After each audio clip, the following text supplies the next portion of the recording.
Egunon eta mila esker gerturatzeagatik, orain jarraian Maili Bilbao Aretxaga abokatuak adierazpenak egingo ditu Gasteizko epaitegian jasotako sententzian inguruan eta ostean adierazpen politikoak egingo ditut.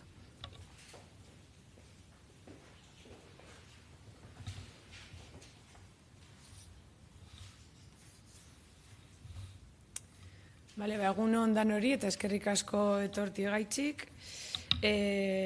Nik sententzia hauen alik eta azalpen labur eta zehatzena moten aleginduko naz, bale?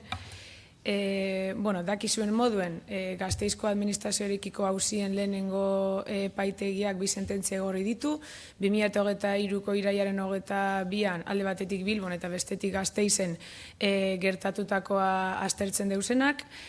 Gogoratu dezagun, Bilbon egon ziren mobilizazioan parte hartu zuten gaztei 2.500 euroko isunak ezarri zizkietela, eta aldiz Gasteizen parte hartu zuten gaztei 1.500 euroko isunak. Eta guztira, egun horretan gertatutakoagatik 280.000 eta 500 euroko isunak ezarri zizkietela 133 gaztei. Jurisdikzio honetako egun dauden 4 epaitegietatik 3 jada aztertu dituzte guk jarritako helegiteak, eta gaurkoan pozez diogu beste behin ere arrazoia eman digutela. Kasu honetan, lehen esan duten moduen, Gasteizko administrazioarekiko hauzien lehenengo epaitegiak. Arrazoia eman digu, guk horrela frogatu dugulako, alde batetik ertzaintza jasotzen duen guzti hori ezelako gertatu.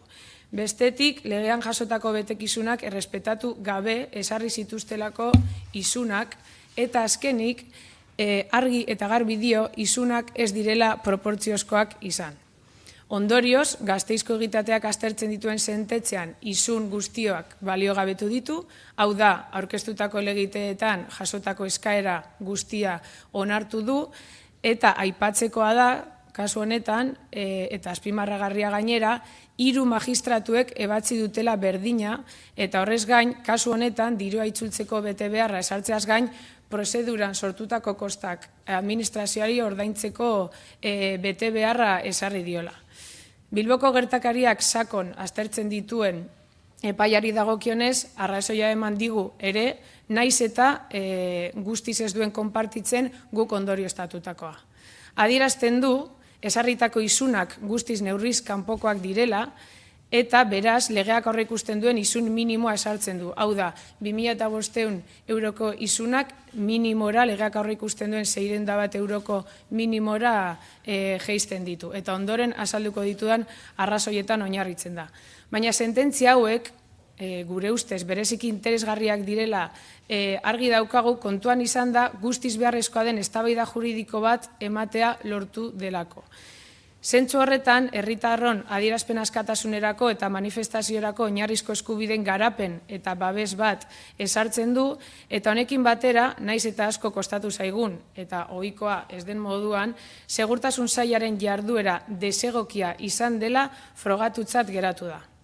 Sententzia bi hauetan, segurtasun sailak herritarron segurtasuna babesteko lege organikoaren aplikazioan modu desorekatuan barkatu eta proportziorik gabe jokatu duela egiaztatu ahal izan da. Esan genezake, gainera, kasu hauek oso adibide onak direla, eztabaida juridiko sakon bati bide emateko, eta hori izan da gure helburua hasieratik. Ezaguarritze jakin hau dituzten isunak jasotzen diren momentuan herritarrok ditugun babes mekanismoak edo almen errealak oso mugatuak direla guztiok jakin badakigu. Eta epaiketa honetan eta sententzia honetan babes mekanismo hauek oso sakon azaldu eta aztertu dira. Lehenik eta behin eta labur azalduko dut borondatezko ordainketarena.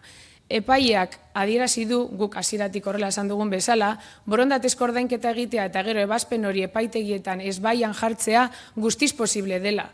Ordainketa horrek ez dakarrelako inondik inora erreduntasunaren aitorpen bat. Bigarrenik, bi prozeduretan alde honek argudiatu duen izugarrizko froga faltari dagokionez, sententzian guk behin eta berriz esandakoa adierazten da, hau da, administrazioak zehatzeko duen ahalmena ez dela mugagabea. kontrolpean dagoela eta gainera kasu honetan ertzaintzari dagokiola egiazkotzat ematen diren gertaerak frogatzea. Inondik inora ez dutenean egin eta ondorioz inor ez dagoela behartuta errugabea dela frogatzera. Naiz eta kasu honetan horrela egin behar izan dugun eta gainera lortu dugun. Frogabide dokumental eta ikusentzunezko ugari aurkeztu ditugu, lekukoak eraman ditugu, medio horrien artean gainera, medio ezberdinetako prentsa langileak, eta administrazio aldiz jabetu denean neurriz kanpoko isun hauek esartzeko administrazio espedientea ez egoela osatuta, hau da, beraik adierazten zutenak ez eukala frogabiderik, epaiketan bertan alegindu da bere betebeharra den frogabide hauek aurkeztera. Kasuan kasu, adibidez, guztiz lekuz kanpo zeuden eta espedienten parte ziren administrazio txostenak aurkezten. Noski, guk hau epaiketan bertan errekurritu izan dugu eta defentsa gabezia saiesteko epaiak arrazoia eman digu eta ez dira onartuak izan. Baina, oso adierazgarria da administrazioak horrela jokatzea.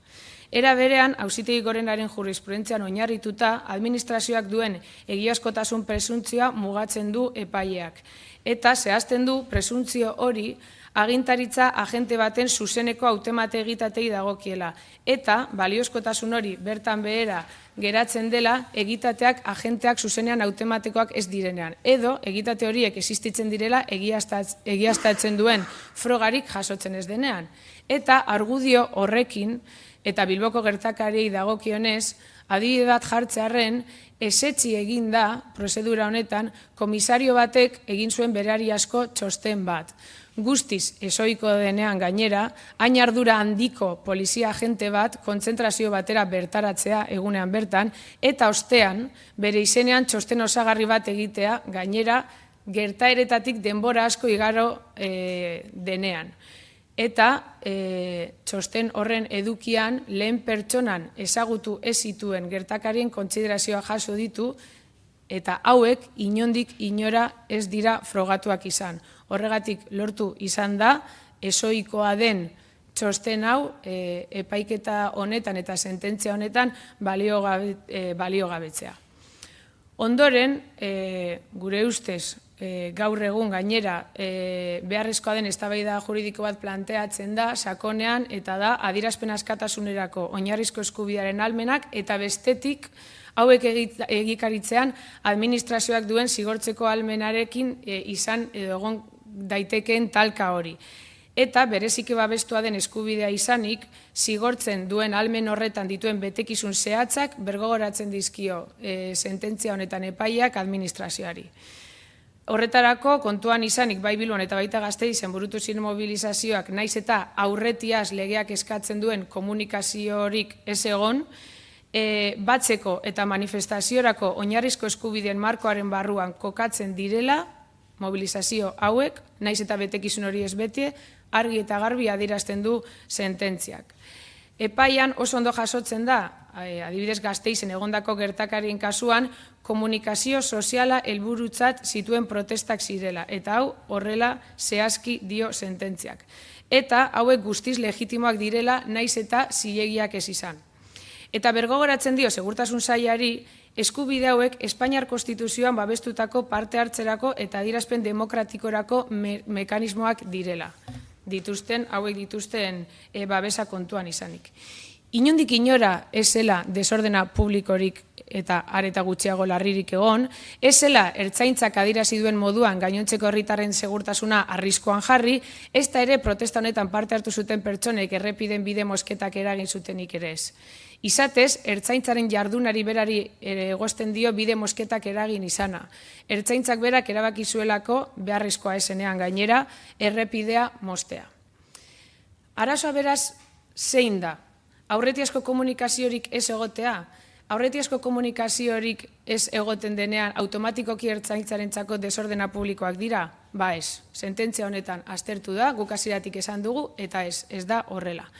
Gogorarazi behar izan diogu segurtasun sailari arau aste espezifiko bat dagoela legean, dela ez komunikatzearena, eta kasu horretan, arau beste hori gainera harina da, ez larria, kasu honetan aplikatu denarekin alderatuz. Horregatik Gasteizen data horretan eta mobilizazio horretan parte hartu zuten pertsona orok jasotako isunak legez kontrakoak direla adierazten du beste behin ere epaitegiak. Eta bestetik eta bide beretik Bilboko egitateak ere aztertzen ditu, kasu honetan aurretik aipatutako frogabide anitzen bitartez, frogatutzat eman da mobilizazio horretan parte hartu zuten herritarrek protesta baketsu bat gauzatu zutela errepidean jesarriz. Beraz, naiz eta errepidearen zirkulazioa momentu jakin batek mobilizazioak berak oztopatu, inondik inora ez zela ertzaintzak adierazitako denbora tartea izan ere egotzi dieten trafiko mosketa larriak ez zirela eragin, besteak beste aipatzen da Bilboko sarreretako autopistak oztopatu geldiarazi zirela, Artxandako tunela sarratu egin behar izan zela, inungo, aurretik izan dudan bezala, inungo frogabiderik gabe. Eta gainera guk egiaztatu izan dugu hori ezela horrela gertatu. Bai ondorioztatzen da aldiz, bide mosketa bat eragiteagatik ulertu daitekela desordena publikoak sortu direla, baina asko definitzen du epaileak gertatutakoaren dimentsioa. Eta kontrajarri egiten da, ertzaintza jasotako txostenean esaten diren baieztapenekin. Kontuan izan behar delako, eragin zen bide mosketa hori asko zirela auzoagoa izan zela, eta horrez gain, egondako denbora tarte hori, beraiek adierazitako denbora tarte hori, ertzaintzari berari dagokiola eta operazio polizialak eragin zuela. Jasotzen da, eta guk horrela hasieratik argudiatu dugun bezala, ertzaintzak bazituela beste aukera batzuk errepidea ez mozteko eta beraien jardunarekin aurrera jarraitu ahal izateko, baina inongo arrazoirik gabe beste erabaki bat hartu zuten eta gero ondorioz, beraien erabakiak alde bakartasunez hartu ondorioz, herritarrei egotzen nahi izan dizkiete sarritako isunetan. Ezin daiteke inondik inora onargarria izan, administrazioak hartzen duen erabaki bat aurretiaz, ondoren herritarren lepo bota izana. Eta gainera kasu honetan, guk prozedurara karri ditugun espediente administratibo batzuen bitartez ikusi daiteken bezala, administrazioak bestera batera jokatu du. Orduan, zergaitik kasu honetan, erabaki ezberdin bat hartzeaz gain, zergatik azkenengo muturreraino eraman du sortutako ustezko ondorioen zigorra herritaren gain. Eta horregaitik epaileak guk esandako berbera ondorioztatzen du. Kasu honetan, eta horrela dio, begibistakoa eta harrigarria dela, ezarritako isunak guztiz neurriz kanpokoak direlako. Eta bukatzeko eta Bilboko kasuan interesgarria da ere aztertzen bide mosketa batek izan dezakeen eragina, eragindako kalte ekonomikoak baloratzen dira. Eta isuna jaso duten pertsonen gaitasun ekonomikoa ere, isunaren zenbatekoa esartzeko legeak horrela sartzen duelako beharrezkoa delako. Eta sententzian argi izaten den moduan ez dago kalte ekonomiko kuantifikaturik inondik inora, herritar batzuei eragilan izan zitzaizkion eragozpen zehatzez gain. Beraz, eta horrela adierazten du, molestia horren gaitzespena gradu minimoan esarri behar dela eta zigor zenbatekoaren mugari dagokionez, muga minimoan esartzen dela. Orduan, 2005 eurotik 601 euroko isuna esartzen du. Beraz, uste dugu ospatzeko sententzia bat dela, lan handia egin behar izan dela sententzia hauek lortzeko, mami asko duen sententzia dela, dituen bi sententziak direla, eta beste behin ere lortu dugula, eta horrela herritarrek beraien burua behartua ikusi dutelako izan da, epaitegietan hasieratik adierazi izan duguna horrela sententzian jasotzea.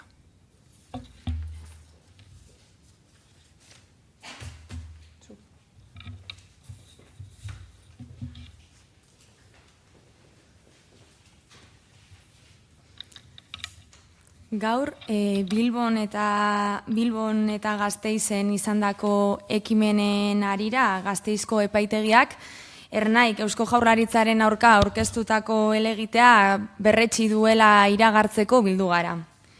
Gasteizko administrazioarekiko auzietako epaitegiko lehenengo salak Eusko Jaurlaritzak Ernairen aurka ezarritako isunen kopuruaren zati bat baliogabetu du. Horrela, epaitegiak Eusko Jaurlaritza isundutako gazteei dirua itzultzera eta antolakundeari prozesu hone guztiak suposatutako kosteak ordaintzera behartzen du. Jada urtebete igaro da, Eusko Jaurlaritzak Ernaiko 133 kideren aurka 1.500 eta 2.500 euro bitarteko isunak ezarri zituenetik. Garai horretan adierazi genuen bezala, bi izan ziren operazio honen bitartez Eusko Jaurlaritzak zituen helburuak. Alde batetik, Ernai politikoki, ekonomikoki itoz, politikoki desagerrarazteko helburua zuten. Horrela, gazteria independentistaren antolakuntza eta mobilizazioa galaraziz. Bestetik, aurrekari bat ezarri nahi zuten. Hain zuzen, Euskal Herrian mugimendu sozialen jarduna baldintzatu eta protesta eskubidea mugatzeko helburuarekin. Erabat bidegabea eta antidemokratikoa zen egoera horren aurrean, pausu bat aurrera eman behar genuela ulertu genuen. Horrela, azken urte eta erdi honetan, 11 mobilizazio egin ditugu, 100 gazte erekin batera lanean aritu gara eta milaka herritarren babesa jaso dugu. Bide horretan, duela urtebete, Eusko Jaurlaritzaren aurka prozesu judizial bat abiaraziko genuela jakinarazi genuen. Administrazioarekiko auzietako epaitegian, helegita aurkeztu eta Eusko Jaurlaritzaren jarrera desproportzionar, arbitrario eta antidemokratikoa borrokatzeko autua hartu genuen. Biziren, orduan ere adierazi genuen bezala, prozesu judiziala abiaraziz genituen helburuak. Alde batetik, Ernairen aurkako operazioari aurre egin eta antolakundearen biziraupena bermatzea. Bestetik, egoera honek esan bezala aurrekaririk ez ezartzea. Alegia, gure aurkako erasoa ez edin izan, aurrerantzean mugimendu sozialak zokoratu eta higatzeko aurrekaria ezartzen zuen gertakaria. Eta lortu dugu. Gasteizko administrazioarekiko auzietako epaitegiko lehenengo salak urrengoa berretsi du. Bai Gasteizen, baita Bilbon ere burututako protestak adierazpen askatasunaren eta biltzeko eskubidearen parametroen baitan kokatzen diren bi ekimen izan ziren. Eta hain zuzen, horrek zilegi bihurtzen ditu protesta hauek. Horiek jazarri eta debekatzea berriz, eskubide zibil eta politikoen aurkako eraso zuzena da. Epaitegiak protesta hauek komunikatu gabeak izan ziren heinean arau hauste bat egon dela esaten duen arren, arau haustea egon izanak ez du de facto guk jasotako zigorren gisako kolpe bat suposatu behar. Hain zuzen, kolpe horrek protesta eskubidearen aurkako zuzeneko erasoa suposatzen duelako. Eta hala ebatzi du epaileak ere, Bilboko ekimenen kasuan 2.500 euroko isunak 601 eurora jeitsiz. Horrela, Gasteizko epaileak urrengo erabakia hartu du. Gasteizko isunak indargabetzea eta Bilboko isunen kuantia 2.500 eurotik 601 eurora jeistea, minimora alegia. Hori horrela, epaileak Eusko Jaurlaritza isundutako gaztei dirua itzultzera eta prozesu honek eragindako kostuak antolakundeari itzultzera behartzen du. Epai hau historikoa da beraz. Ez soilik Ernai ezeztatzea helburu zuen operazio bat errotik desmontatu dugulako. Baizik eta Eusko Jaurlaritzaren eta Ertzaintzaren jarrera antidemokratiko, arbitrario eta erabat desproportzionala agerian utzi dituelako. Gure aurkako erasoa ez delako sekula auzi isolatu bat izan. Ernairen aurkako erasoan urrats berri bat eman badute, hori baimentzen duen egitura oso bat existitzen delako izan da. Alegia, Eusko Jaurlaritza, Segurtasun Saila eta Ertzaintzaren jardunbide sistematikoa delako hau. Horregatik, epai honek urteetan zehar mugimendu sozialek salatu eta milaka herritarrok pairatutako ekinbide horri aurre egiteko aukera berri bat ematen digu. Eta guk uste dugu aukera hau baliatu beharra dagoela. Urteetan zehar, herritarron oinarrizko eskubide zibil eta politikoen urraketaren bizkar eraiki izan den egitura politiko, judizial eta polizialean pitzadura bat sortu dugulako. Eusko Jaurlaritzaren jarrera antidemokratikoa agerian utzi dugulako, eta orain, beraz, ardura hartzeko garaia delako. Gainera, uste dugu epai honek askori gogoetarako parada eman behar diola. Eta are gehiago, azken aste hauetan ikusi dugun zirkua martxan jarri dutenean. Espainiatik etorritako faxistei alfombra gorria jartzen dioten berdinak dira gazteria independentistaren oinarrizko eskubideak urratzen dutenak. Benetako arazoa estaltzeko, euskal gazteria kriminalizatzen duten berdinak dira oraingoan epaitegietan agerian geratu direnak. Duela astebete, arazoa faxismoa zela esan genuen, eta orain horri hurrengo baieztapena gehitu nahi genioke. Arazoa, faxistak babestu eta gazteria independentista modu sistematikoan erasotzen duten horiek dira. Arazoaren parte dira, segurtasun sailburua, ertzaintza eta horien jarrera antidemokratikoa babesten dutenak. Zupiria, euskal faxistak aurkitu nahi badituzu, bilatu ezazu Arkauten. Beraz, zer egin asmo du segurtasun sailburuak? Zupiria jaunak erantzun bitartean, guk egoera honen aurrean borrokan jarraituko dugu. Eskubide zibil eta politikoen defentsan eta gazteria independentistaren borrokarako eta antolakuntzarako espazioak gero eta gehiago zabalduz. Oraindik 3. salako 2 epaiketa eta 4. salako behin betiko ebazpena irekita badaude ere, prozesu judizial honi itxiera emateko lortutako urrats berri hau ospatzen dugu. Eta eskerrak eman nahi genieke hilabete hauetan guztietan zehar lanean aritu diren gazte guztiei, zein modu batean edo bestean, beraien babesa eta elkartasuna adierazi diguten herritar guztiei ere. Ebazpen honek judizialki irizpide berri bat ezartzeaz gain, indarra ematen digu ari garen bidean jarraitzeko, eta argi dugu denon artean lortuko dugula. Eskerrik asko.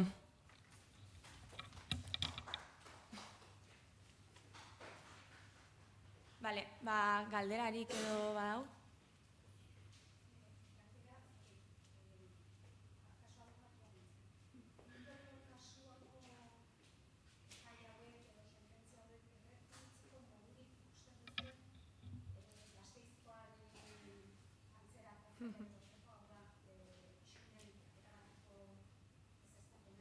Ez, kasu honetan, prozedurak izan duen forma juridikoaren ondorioz ezin dira errekurritu ez bata ez bestea. Baina, aipatzekoa da eta gogorarazi nahi dugu, jaso genituen lehenengo sententziak bai errekurritu direla eta EAeko Justizia Auzitegi Nagusian aztertzen ari direla.